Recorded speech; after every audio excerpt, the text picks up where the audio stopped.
Rasulullah sallallahu alaihi wasallam, he mentioned in a hadith, and this hadith is reported in Muslim. Abu Hurairah radiallahu anhu, he narrated this hadith. Basically, this hadith talks about the relationship with the Yahudi and the Muslims at the end of time. He said, لا تقوم الساعة حتى يقاتل المسلمون يهودا فيقتلوهم مسلمون حتى يختبئ اليهودي. So basically the hadith is referring to the last hour, that it will not be established until the Muslims will fight the Yahudi, the Jew, and they will overcome them until the Jew would hide themselves behind a stone or a tree. And we know, subhanAllah, the rest of the hadith, that the Muslims will be looking for the Yahudi, and the stone and the tree will tell the Muslim, this is where the Yahudi is hiding, so go and find him.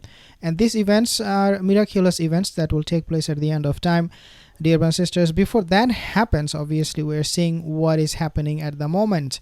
In Jerusalem, we have seen the ceremony. So the video, in this video, the main point is about the third temple.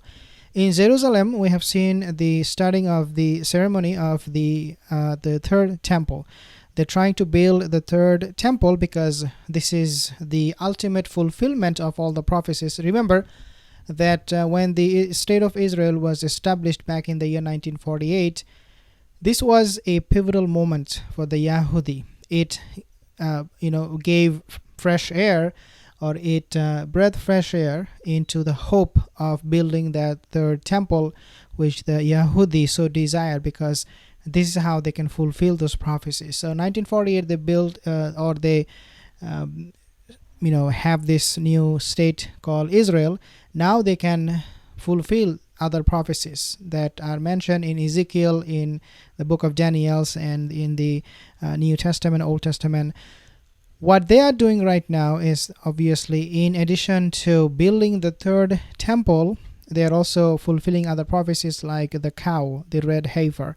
So Yahudi, they are starting, actually, according to this report that I'm seeing right now, the Yahudi, they already have started the ceremony of building the third temple. So what will happen next?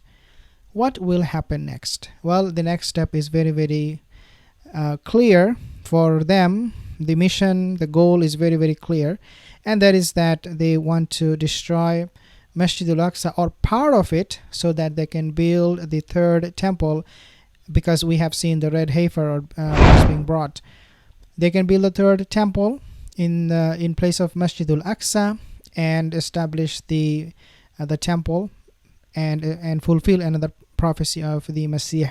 Now, when the Messiah comes, obviously he is going to be working hard, but the Yahudi, they are preparing the ground for him to come and be able to conquer the entire world, bring all of these people under the umbrella of one religion and one religion only, and that is Judaism. Dear brothers and sisters, in the book of Ezekiel, we have also seen there is a prophecy according to the Yahudi that talks about bringing back all the Yahudi from different part of the world. What we are seeing, with all the settlers issue, they're going there, different part of Israel, and they're trying to build their own houses. This is also a fulfillment mentioned in the book of Ezekiel, in the book of Daniel, that the Yahudi, the Jew, will come from all over the world. They will return. They will come back to the state of Israel, and this is how one of the prophecies will be fulfilled. What we have seen now, this is the question, right? The obvious question. What is the red line, obviously? Where it will end, whether they will be able to build the temple in place of the masjid. Well, the answer to that question we find in the Quran, where Allah Azza wa Jal, he clearly talks about the haughtiness of the Yahudi. And I love to mention this ayat from the Quran. I would love to do it again, where Allah mentioned basically that the Yahudi, وَقَضَيْنَا إِلَى بَنِي إِسْرَائِيلَ فِي الْكِتَابِ لَا تُفْسِدُونَ فِي الْأَرْضِ مَرَّتَيْنِ. Allah Azza wa Jal said that it was written in the book of the Yahudi that they will create fasad on land twice, marratain, and they will become very, very arrogant. And Allah Azza wa Jal said, if you return to this kind of fasad, we will return. So as Muslim, as believers, what we believe or what we understand from this ayat from the Quran is that, dear brothers and sisters, when Allah said, I will return, like if you return to create fasad on land, then I will return. Okay, literally this is what Allah said. We mean, or we understand from this ayat, is that the Mahdi will appear, because how Allah will punish people who are transgressing, it is not by sending angels. Of course he can send, but we understand from this ayat is that Allah Azza wa Jal will send the Mahdi, who will come at the end of time, and he will challenge Dajjal. And obviously we know that Jesus Isa alayhi salam, he will be getting rid of Ad-Dajjal.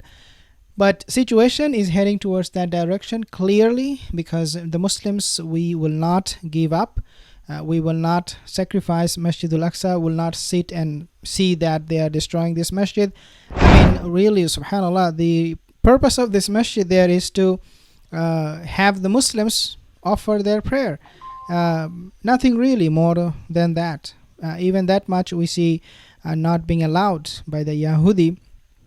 In fact, we have seen multiple times, several times, almost every month, that the Yahudi, they are going into the masjid, kicking out the Muslims from there and trying to create a problem for them and trying to prevent them from coming to the masjid. But subhanAllah, the Masjid al-Aqsa, it is a place that is blessed, in the Quran. Allah blessed this place. Therefore, as believers, we hope and we believe that this place, Allah will not let it go down. Allah Azza wa Jal will not let it be destroyed by people of transgression. Astaghfirullah al-Azim. Jazakallah khair for listening in. Inshallah, I will see you in the next video. Assalamu alaikum wa rahmatullahi wa barakatuh.